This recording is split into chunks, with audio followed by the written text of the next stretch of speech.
Hello and welcome to what is likely to be the last Smite Meta update. I know, it's sad. It's sad, I know. But Smite 2 24/7 Alpha is now here, and I, like a lot of people, are going to be playing that. But if you are still playing Smite 1 and you're trying to grind ranked, I'm going to tell you what it is you should be playing to grind ranked. But why should you listen to me? Well, I've been playing Smite as my main game since Kali rework in 2014, and I've been mastered consistently since Season 4. Hit Grandmasters once in Season 7, 3 times in Season 8, twice in Season 9, twice in Season 10, and once in Season 11. I think I know a few things about grinding rank. But before we get started, I want to let you all know that, again, this is going to likely be the last meta update for a long time. With the 24/7 Alpha out, I'm going to be focusing my content on that.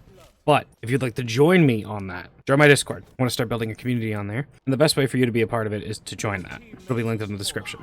And if you don't already have access to the alpha, you should use my Nexus to buy it. It will also be linked. There is literally no downside from buying it there, and it gives me a cut of the money you spend with no additional charge. There's also one more thing I do want to know from you, and that is, what kind of Smite 2 content do you want? Do you want guides?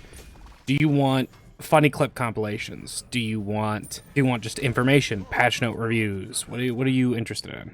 So just let me know. But enough yammering. Let's get to the update. As always, we're going to start with the carry role and move across the map to solo to end the video. Each role will have a timestamp for you to go to where you need to in the description. To start, Charybdis. For all the same reasons I've been saying. Super safe. She's really good clear. Really good objective damage plus protection shred in her kit. Her safety plus her high damage makes her incredible into the tanks of the game and what's likely to be diving you. Though, with crit making a bit of a resurgence, she is less likely to be building crit. She's not something that you want to build crit on entirely because of the way her auto attack chain works. It is less ideal on her. However, she could still get away with it. My next pick is on her. Same reasons. He's aggressive, safe, has a lot of 1v1 potential. His first ability gives him so much safety, and so much ability to use that geometry to be aggressive. He has a low cooldown CC immune ultimate, and his leap with a knockback give him all the safety and damage he needs. And even though some people say he falls off in the late game, he's a hunter. He doesn't fall off. My next pick is Hachimon. I know, you're sick of seeing him, but he's still here. Hachimon is a god that is solid. He's safe, has insanely high damage, he's good at all phases of the game, and there's not much more to say than that. My next pick is Freya. Vitalis is back, and so is Freya. Magical carries seem to not be making a resurgence, but I feel like Freya still has a place. She has decent early clear, has a really good late game, and she absolutely obliterates tanks. Her build is basically a bit of lifesteal, demonic grip, and you can even choose to sell her starter item if you want. Lastly, Ishtar. Ishtar works like any other hunter does. High damage, good buff clear, decent safety, has super good wave clear, and her late game is really good.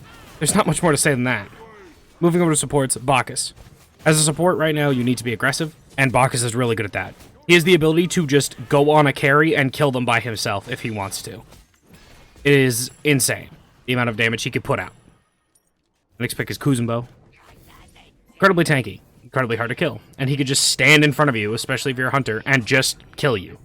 He's extremely difficult to kill with all those mitigations he gets, with all the damage reflect he gets, all of his awkward movement and CC makes him very difficult to lock down and kill.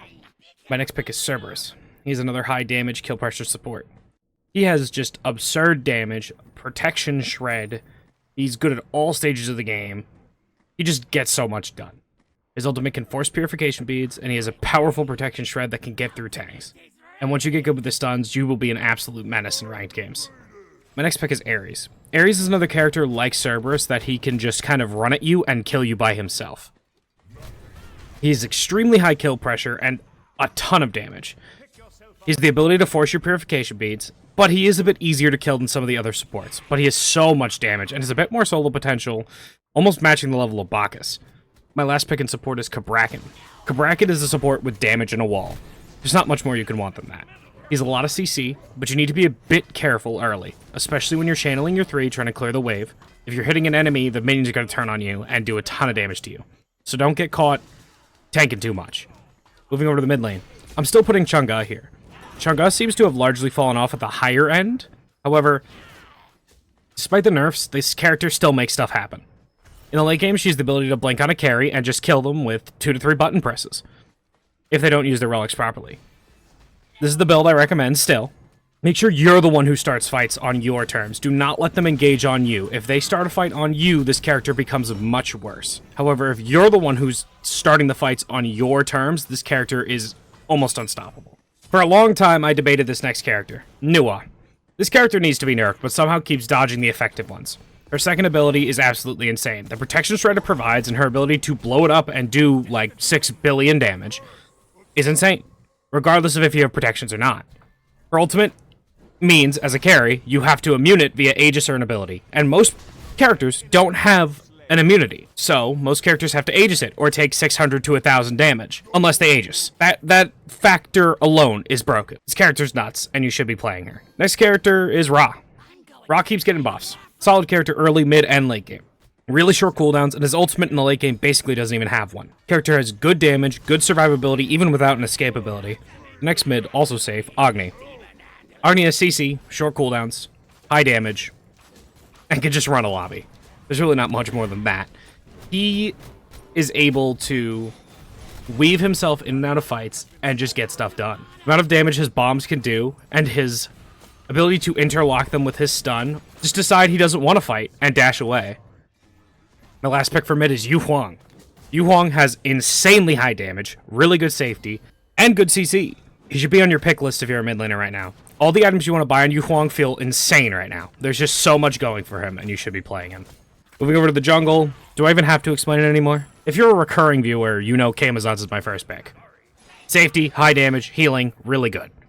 His ultimate takes him out of the fight, and the only thing that can actually hit him is Nua ult, or a dot that has already been applied to him before he goes up. He can use it as a chasing tool or a safety tool to get away. He has so much damage. The only thing the character doesn't have is CC. Other than that, slow. You should be playing him if you're a jungler. The next pick is Daji. Daji is another god that is here because of her insane kill potential. Her ultimate forces purification beats easily, and she has so much mobility. She's difficult to 1v1 in the late game, and she's useful at all points in the game. My next pick is Lancelot. Lancelot is incredibly effective in jungle. He's a good matchup into Kama, but he's incredibly effective in the jungle. The amount of damage he could do, the safety he has with that horse, he's just able to explode people so quickly. His mobility is insane, and his way of getting in and out of fights is so easy. You just get stuff done on this character. My next pick is Erlong Shen. Erlong Shen is a setup mixed with a carry jungler. Because you can have that auto attack sort of kin size, executioner build style, or you can go a shifter shield, berserkers, frostbound hammer, and fill a more supporty role. He can do both. He's like a jack of all trades. I wouldn't call him the best jungler in the game, but he's certainly powerful, and he fits so many different roles. The amount of CC this character provides is immense. My last pick for jungle is Hunbats. To put it bluntly, once he hits 5, this guy can just make so much happen. You get some CDR, and this character just fries. Fear No Evil is one of the best abilities in the game, one of the best ultimates in the game, contending for top 5 ultimates in the game, with how much it does. Character is bonkers, and you should be playing him. And finally, solo lane. On the top, we're going to put Cucullin. Cucullin has really good kill pressure early, really high damage. The items you want to build on him are good right now. He can get an early lead very easily with the amount of pressure he has with that rage form, securing neutrals, and just get ahead and become unkillable in the late game. My next pick is Chalk. Chalk is just tanky. He doesn't lose any lanes. He just doesn't. He just feels good to play, and his dive is powerful. His movement and gameplay make him interesting to play, and his gigantic attack speed slow and movement speed slow is a massive tool in late game team fights. After a certain point in the game, Chalk just feels unkillable if you're a carry. It is ridiculous what this character can get away with. My next pick is Cthulhu. The squid is still dodging nerfs, somehow. With such a big hitbox, you'd think he'd finally take one, but no. He's a scaling character that wins most lanes. It's not a good look, but he's a scaling character that wins most lanes. Get yourself a conduit gem, press 2, you clear the wave. You can even box into people and win fights. In the late game, he's an absolute menace. The only thing you really have to watch out for is kin size. My next pick is Wukong.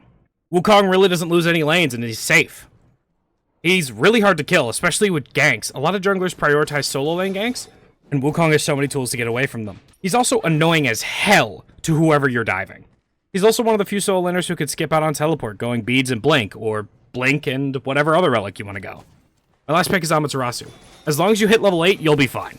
Amaterasu is a late game powerhouse. She has the ability to walk up to a carry and kill them by herself. Her objective damage is insane. After a certain point in the lane, she could just completely disregard her opponent, using her movement speed to walk away from them, making it so they can't interact with you, and you could just out-rotate, out-farm, and be better than them. That's going to be it. This is the final Smite 1 Smite Meta update. Let me know what content you want to see for Smite 2. Other than that, though, peace.